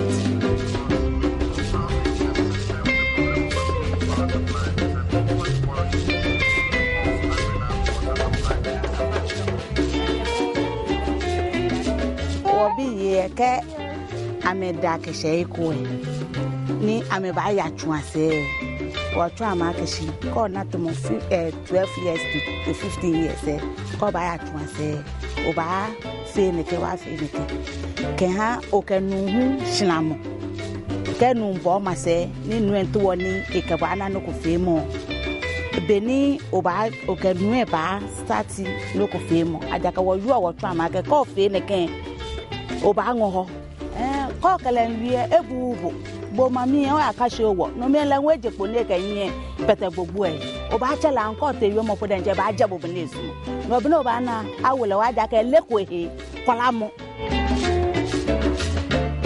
I think it's the problem of the parents rather, because if you should monitor your child very well and let your child become your friend, your child will be able to tell you whatever the problem. Even when she's approached by a girl, she'll have the courage. When she's even raped, she'll have the courage to tell you. But if you put fears into the child, when she's raped or whatever happens, she will not tell you.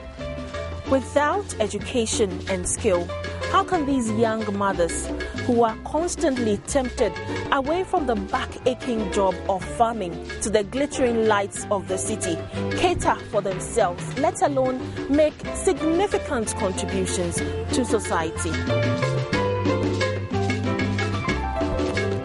There was a boy in our area who has been disturbing me, but I don't like him, so he usually tries it through my friends, but I stopped him. So one day I was being sent, and when I was going, he crossed me on the way and slept with me and warned me never to tell anyone.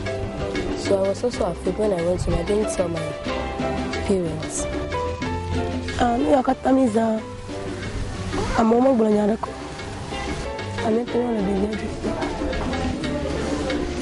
About 7 months later, when my class teacher found out and took me to the office, and I told the head teacher. So he went to my house and told my parents about it. And my father took me to the hospital, and they went to examine me, and they found out that I was pregnant. So my father took the case to the police station, and they came to arrest the guy. For 5 I call police while interview. Me blog have 10 million. We go all interview to over half a cafe. You das interview kaka forward that damo. Kaka play das in a VGJ no kata. Eyo mo kandem. Tamia So he stayed in for a week, and they brought him back. But the parents said they did not take care of the pregnancy because they said their son wasn't responsible. So he also said he wasn't responsible. So my father took care of me till I gave birth. And then 3 months later, he died. After giving birth, how long did it take you to come back to school? 2 months. Did you decide to come back to school on your own, or somebody encouraged you to come? I decided to come on my own. Why? Because I want to be a doctor in future.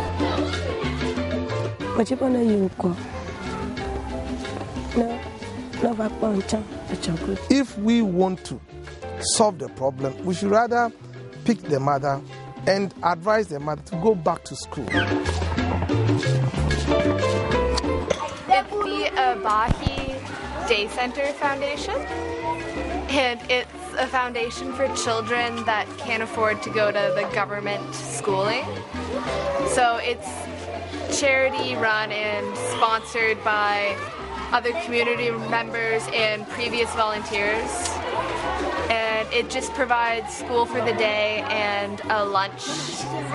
Sometimes the teachers bring in like backpacks and shoes, just anything to help out the kids.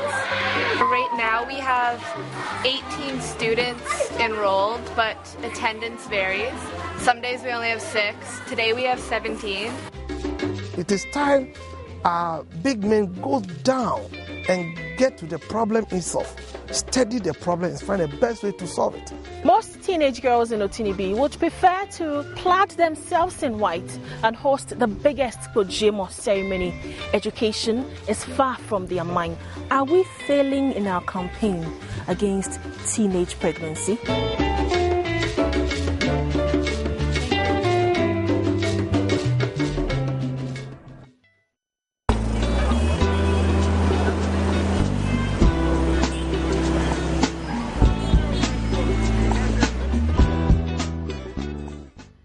So it's a beautiful piece, but also one that saddens my heart. I have Benjamin Anansoa, and he is with the Planned Parenthood Association of Ghana, which is the PPHE, an advocacy and resource mobilization coordinator. He's joining me on set now.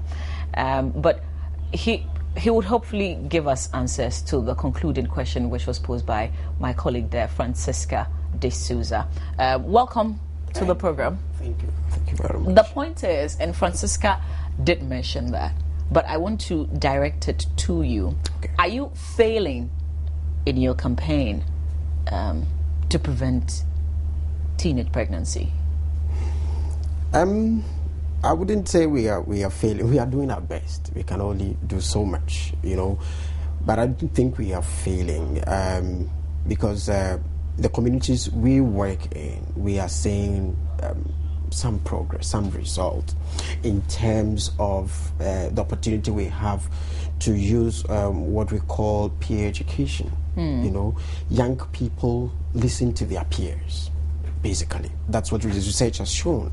So we go into communities, get young people who are willing to come along. We give them training, comprehensive sexuality training. We go and talk about from values to self-esteem, to issues in peer pressure, to issues in your body as you changes as you grow, and all that. We have a whole milieu of things we teach them. And then when we teach them, what we do is to support them to teach their peers. So does it mean that it's no longer the job of parents to tell their children, don't have sex, or don't do this, it could lead to teenage pregnancy? But in fact, it's a multi-sectoral approach. Everybody has a role to play. Parents must speak. A parent during the child or the daughter, hey, don't do this, don't have sex, is also important. It's also important. But one of the things, one of the challenges we have realized is the lack of parental control. Parental control. Most parents give up on their. One of them said. One lady said. The father stopped her from attending school because he had gotten a boyfriend. But you see, you don't give up on your daughter like that. No. It is the challenge of that age period. So, but I was a bit alarmed when I heard one woman say that you don't tell them not to have sex because they will not mind you. Good. So then she's tempted to tell them when to have sex so you don't get pregnant. Is that the sort of communication we should be, sending across to our young people? I think that our communication must be comprehensive. We have to understand that there are young people who are sexually active. Fine? And there are young people who are non-sexually active. For the non-sexually active, we tell them, go ahead. Abstinence is a great virtue. Teaching young people, both the sexually active and non-sexually, about abstinence, skills in abstinence. When you are at lonely places, this is bound to happen to you. When you receive gifts, it's normally you reward the person with, with sex and all that. You teach everything. So abstinence will come. Will teach you also how to prevent pregnancy. How to prevent pregnancy. How do you teach, and how? At what age are we talking about? We are talking about catch them young and they will be yours forever. Our target group is 10 to 24. 10. That's our target group. So we have 10-year-olds who are sexually active, you're saying? Of course. I mean, the country has all sorts of people. So for a 10-year-old, you want to teach that young girl when to have sex so that she doesn't get pregnant? For the 10-year-old, you want to start with things like values. What are your values? What do you value? Value for education, value for teachings about self-esteem. You watch the whose duty is that? Who is supposed to do that? It is the duty of everybody and yourselves, the media. Everybody must be on board, from parents, to teachers, to guardians, and guardians especially, people who are not living with their parents, but somebody is in your house, a maid servant. You have to be alert to teach them some of these things. Telling the young person who is 10 years old, hey, when you have sex, do you know what will happen? Blah blah blah blah blah. And then watch the reaction, and then you know what information you have to keep at it. You know what reaction would come. Then you are following up with the information giving. Otherwise, you might overload the person, and maybe the person may not. It sort of scares me that for a 10, 11, 12, 15-year-old, I'm not telling you about abstinence, but because you're sexually active, I'm actually telling you that have sex around this period so that you don't get pregnant. It's a bit scary. It's not. Why are we heading? Do you know what the research has shown, rather? That giving information is it. Try ignorance and see the result. So for the people in that community, Otinibi, this is staring them in the face. What is an advocacy group like the PPH, for instance, like the PPAG?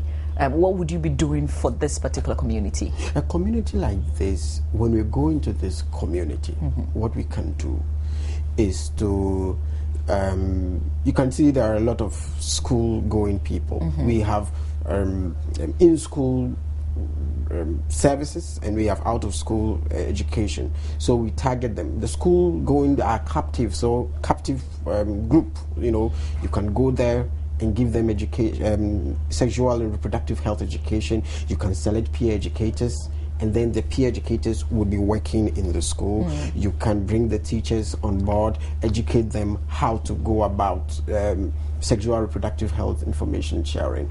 And then for the out of school group, most of the time they are the problem. You hear them say the young people, the boys, have started quarrying stones, so they are getting money.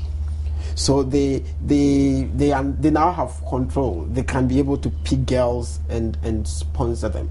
So that's where you teach them about values. What do you value?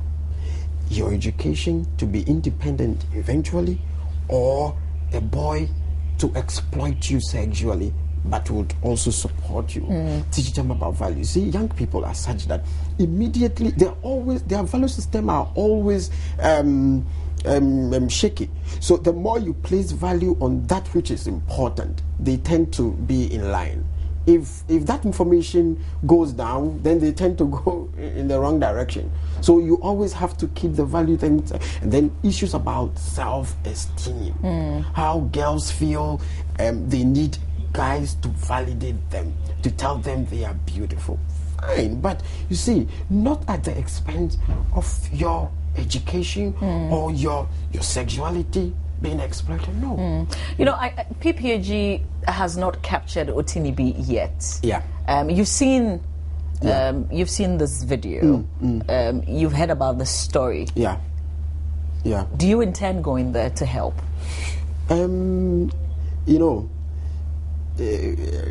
PPAG, we are also challenged financially. We wish we could go, but it takes finances to do some of the things. So let me now that you have brought it up, we have to take it up from there. We have to discuss and see what to do. But you see, there are issues.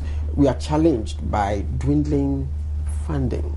We are donor funded. Do we need government, the presence of government in this situation, and what exactly can they do? Government must enforce laws.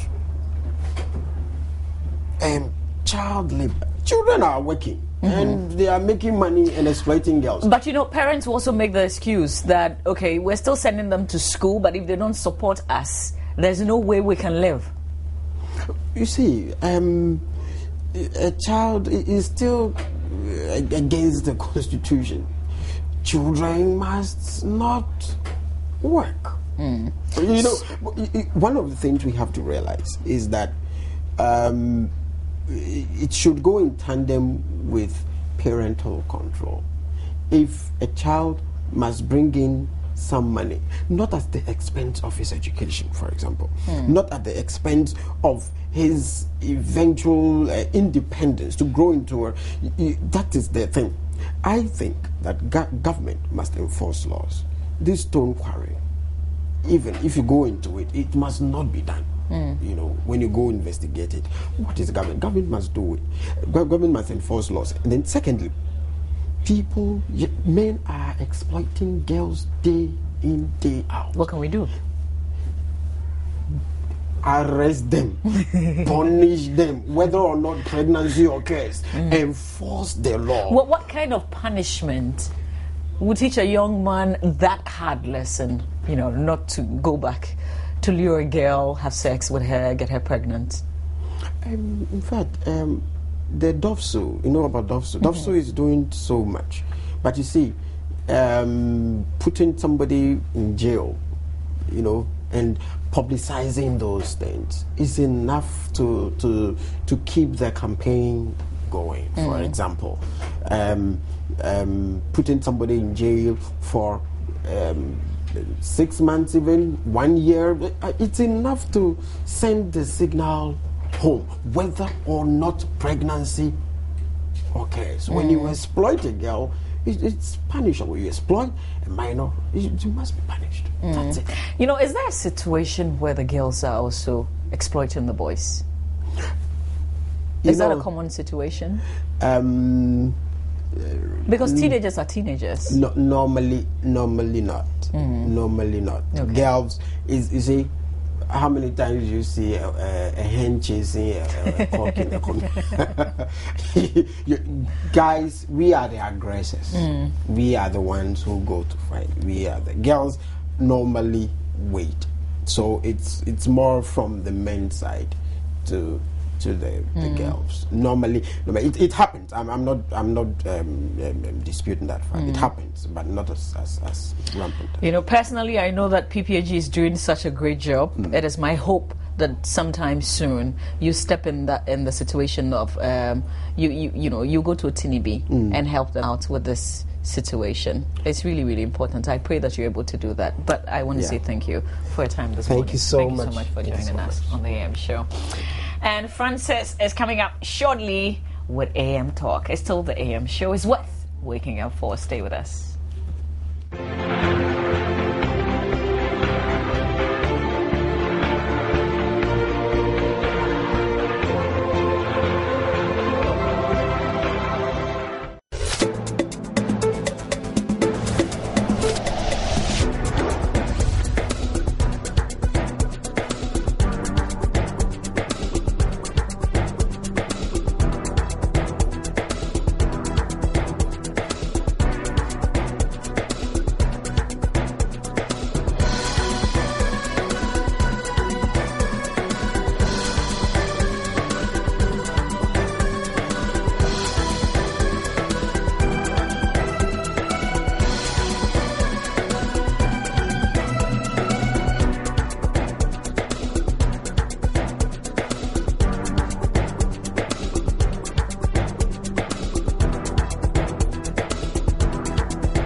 Get a Digibox now. Visit us on www.multitvworld.com or call 0302 211 68025 for a multi-TV accredited dealer.